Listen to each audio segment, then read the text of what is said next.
Welcome to Academic Sector Track Breakout Session 5. Thank you for being here this afternoon. I mean that sincerely. Our fifth session is BARCO Technology and Business School Labs. What timing? I think there's an interesting play there. Thank you very much. Our speaker is Dr. J.C. Blewitt of King's College. Dr. Blewitt is an associate professor of management at the McGowan School of Business, King's College. He teaches marketing, accounting, international business, and senior seminar. J.C. is a 2007 graduate of King's, a 2009 graduate of the University of Scranton, and a 2014 graduate of St. Louis University, where he got his PhD. His research interests include marketing strategy, consumer behavior, nonprofit marketing, we need to talk, and culture. Recently, he has co-authored 2 articles with undergraduate students thanks to the summer undergraduate research program at King's. He resides in Kingston with his wife, Megan, and their 2 kids and dogs. Please welcome J.C. I think I'm wired. Beauty. We're good? Yeah, okay. And I can abuse you from a distance. Oh, no. Here we go. Thanks. Thanks to everybody for being here. Really, it's the first time I've attended a Tech Bridge event and definitely enjoyed the process so far, learned a lot, have a lot of thoughts in my head, took a lot of notes about our lunchtime speaker, and I am guilty of being a academic who has researched the millennials, so maybe it's now time to put the foot on the pedal for the other one, right? Millennials are making up a pretty good percentage of the workforce now, but we have to always be forward thinking. So I have just a kind of a short, I don't have much on PowerPoint, it's mostly pictures. And just to share with you kind of a, I think, unique innovation that King's College took on now about the conversations for this technology started about 7 years ago, but we got really, really lucky in the sense that we had this technology when the pandemic hit, and it allowed us to remain dynamic with our students. King's College is very much an in-person institution. And I can, you don't even have to take my word from it. I actually have 3 former students here at that table who know all about this technology. I was their professor, and they can maybe even comment on it if they wanted to. But I'll give you just a very short history of it. BARCO is a company that's based in Belgium. They try to do innovative technology across industries, and they were looking for a US-based partner to sort of prototype and be the beta site for their in-class technology. So they connected with us around 2016, and by 2018 we were running classes in some of these innovative spaces, and we've evolved from them. Collaborative in-person workstations were really the original idea, and now it's evolved to a data wall and bringing guests in internationally, seamlessly and wirelessly. And also engaging our students in the sense of being able to link their devices and to create more collaborative spaces to work together. Again, maybe that's more generational stuff that we want to work together. And I think one of the points that was made is that I think I do a decent job of is letting my students know that it is a two-way street, right? I'm going to spend a whole semester with you. I want to have as good of an experience as possible, and if we can work together and be supported by technology, I think there's a lot of win-win opportunities. So this is what our technology room looks like. Right? I went down on Wednesday. I snapped a few pictures. We have 4 pods, right? 4 pods that are effectively, this used to be a computer lab when I was a student at King's. This was a computer lab, 25 computers. You go in, you log in, you can print, you can do whatever you need to do, right? And now it's a completely repurposed zone where we're holding classes from freshman, first semester accounting is always held in this room. Obviously, it's a pretty slick looking place, so we certainly use it for marketing when we bring in students. When we have, over the summer in July, we had 2 weeks of bringing in the incoming students for summer orientation. We met with them in here, so they could kind of see some of the technology that we're using, and they also love the chairs. So you can always get a couple intangible. But some of the things that it does, it's completely wireless technology. So while you have charging ports in the middle of these pods, if students want to charge their phone or their device while they're working, you don't actually need any of that. You use a system that's called Mirror Op that allows you to basically link your devices and show them on screens. If you're the instructor of the class, you are in charge of all 6 or 7 screens that are in the room. There's a screen for each pod. There's this kind of a traditional screen that you see in the background there. And then there's a data wall on the front, which I'll get into, which was sort of an evolution of this BARCO room that we had. It's really great for team meetings. So I will teach principles of marketing, and one of the 40+% portion of that class has to do with a team project. Now they're able to work together, share their content, cast it up to their pod's screen wirelessly, and be able to work together without, they like personal space too. So they don't have to all be huddled against one computer. And by the way, the chairs aren't very conducive to that anyway.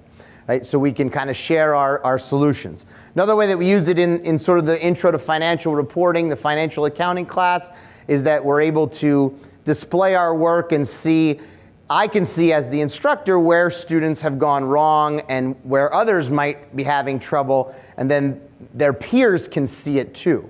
And I think that's really helpful. It goes right back to that we thing. Like I said, Don, I can't stop thinking about that stuff that was talked about during the lunch hour, and I have a lot more thinking to do about that. But it really echoes, and I think that maybe whether or not it was on purpose, this room is pretty conducive to that type of learning. When I said what timing, I was really referring to the pandemic. King's being very much an in-person dynamic school. We had a period in 2020 in the spring when we were very nervous, like how are we going to be able to effectively be King's College and still deliver value to our students, right? And that's kind of when we sort of took this room to the next level. I have some more pictures on that. And then, seamless guest labs. We can bring people in, whether it's pandemic related. I mean, look what we did with Glenn today. And this room is extremely conducive and was sort of ahead of time. So like I had been using Zoom since maybe 2015 or 2016 every so often for online summer classes, because that's kind of how our students want summer classes, even though we're very much an in-person institution. So I had a little bit of that background, but this just really made it even better, delivering a better live experience to our students. That was just kind of a zoom up of what an actual pod looks like. 6 students, rough numbers, can fit. They can all share their content, or they can take turns sharing their content and have plenty of room for their devices and such. You'll also see in the middle, that's a microphone. So you can, let's say you had half of your students in person and half remote. You could still have an effective live meeting on a team-to-team or pod-to-pod basis by logging into the pod, right, and connecting your devices, your audio, your video, and so forth. Okay. Again, this is just some images that were captured by our marketing team of us using the lab, and this was from our senior seminar class, which is typically King's largest class on campus. We do not advertise this class. It's taken in the very last semester of a graduating business school senior. Sometimes there's upwards of 50 students in the class. And we don't have auditorium-style classrooms at King's. So what we do is we give the in-person option or a virtual option. And I think on my next screen is that's the part of the data wall where a student can log in, select a seat, their image, and video. They can mute, just like we all know how to use Zoom, and this is in the classroom. We can see them. The audio and video is superb. You see at the top sort of this image here, that's the camera that can capture, your content, video content. It's also a recording hub. So a lot of different really cool things we can do in this room. So this was my best way of student-facing during a pandemic and having live class. And it was so much better than just using Zoom or Skype or some of the other more traditional ones that we know. Very, very user-friendly, extremely intuitive. You always have a few students at the beginning like, oh, I'll never be able to learn how to log. And then they do it one time and they're like, why was I even saying that, right? Because it's really just a matter of clicking a button. It's web-based. You click the link. Most likely your device has a camera and audio and that sort of thing. Of course, you can also use your phone, and so you have students in random places taking their classes, which probably drives my dean crazy. I shouldn't say probably. I know it does, but for me, it doesn't. I don't really care. I don't even necessarily demand students to have their camera on. Right? It's kind of their call. It's a much more dynamic environment if they do, but I sort of let them make the call on that. And the guts, right? So it's very simple. The only thing that's in the room is this little tower that's no higher than here. It has a few pieces of technology. I go in as an instructor. I click some of this technology. I get the room set up. There's a lot of different ways you can set up the room in hybrid classroom, breakout mode, depending on what type of class, what type of content you're delivering, and ultimately what you want to achieve, right? And so, and that's just a closer picture of the camera, which is another sort of evolution of the technology that we've used.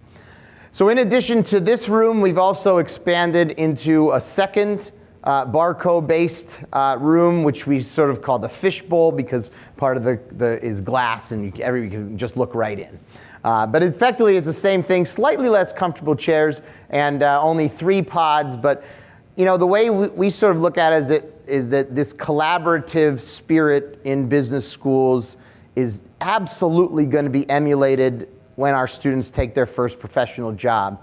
And then this is maybe a way for us to kind of build that bridge from the undergraduate experience to the workforce. We've also had lots of companies come in and say, wow, like this is amazing. We would love to use this for our meetings. We also have a lot of teams that are partially virtual, partially in person. This might be cool. We've had other like Mississippi State came to visit over the summer to check out our technology. And otherwise, we don't have a lot of interactions with Mississippi State. You may be shocked by something like that, right? They're a very different institution than King's College for sure. But it's really been a wonderful partnership with them. And it's neat to have new friends from Belgium that you can communicate in such a seamless way. Like, again, I know we have Skype and Zoom, but this stuff is just so much tighter and so much faster. And I think it's been a benefit to our students. I think it's been a benefit to our local partners, our alumni that come back and see this stuff. They want to see the evolution of a school, and I think this is kind of keep trending us in the right direction, right, to kind of weather some I think difficult times that a lot of regional schools are going to have moving forward. Just thinking about our last talk. So. I usually have an enormous mouth. My students can vouch for that, but I'd love to take questions or hear about some stuff that your universities are doing or really anything at this point. So, Don?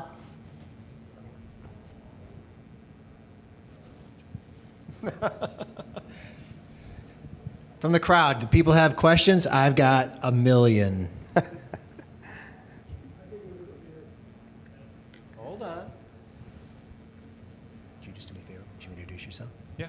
So my name is William Craven. I'm with Lackawanna College, and I think that this is really impressive, rooms like this. I went to the University of Scranton. I've had classes in rooms that are just like this, and it really is a very neat environment to be in. It's such a good method for collaboration, especially with virtual students. I guess my question is how would you approach the initial setup? Something like this must cost a lot. So for smaller colleges, I don't want to say smaller colleges, but not ones like King's or the University of Scranton with big endowments, how do you approach trying to get this built or initially set up? Yeah, sure. I mean, that's a great question, and I think that there's an element of luck to our story.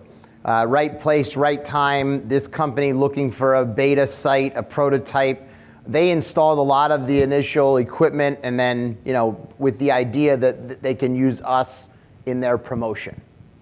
So it's kind of like a collaborative partnership along those lines. But I think you'll find that since the pandemic, or like leading up to the pandemic, there's been a lot of new companies that provide some types of similar solutions. So, my biggest piece of advice would be kind of do what we did in terms of saying, hey, like we could be a potential, prototype, and we have this unique angle, and we can drive a proposition to a high-tech company. And I think you'd be surprised. Like, we were always shocked at how much they were willing to give us ahead of time, right?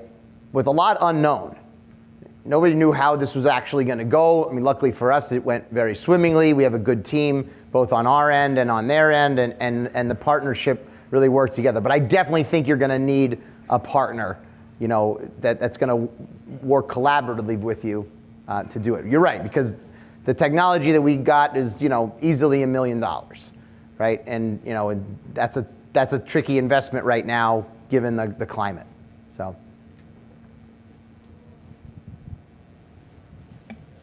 Jerry Eval, Wilkes University.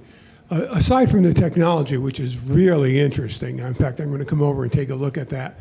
But again, my first question was towards the budget. What does this thing cost? Okay. Yeah. But the second question I had that was formulated was even more important from the educational point of view. I found in these remote classes that the Zoom is really ineffective, that the student experience, if you have a long class, they start dropping off and what have you. Plummets. I mean, that's my experience teaching. But what do you find as an educator, what's the value proposition to the student besides the nifty technology? And I know the technology is the embedded, if you would, enabler of the communication. But as an educator, what have you found that gives the student experience, especially the ones that are remote in the process? Well, if I'm going to address the kind of end of the question very specifically, this allows them to be more dynamic than they would be in Zoom. And I know exactly what you're saying, right? You start a class and you're doing your best and you got your A game, but you're just going to have some Zoom defectors, right, by the end, right? And so I really think it's about telling the story at the beginning of the semester about how you're going to use the technology and what you're going to do so that you get the buy-in. I mean, Jerry, there's no perfect answer here. We want all of ours, as you, I believe, do as well, mostly at Wilkes anyway. You want your students there to experience this, and they'll be even better with the technology if they're there and doing it the way that we were kind of hoping them to do it. But I think setting the expectation and then kind of supporting them throughout the process.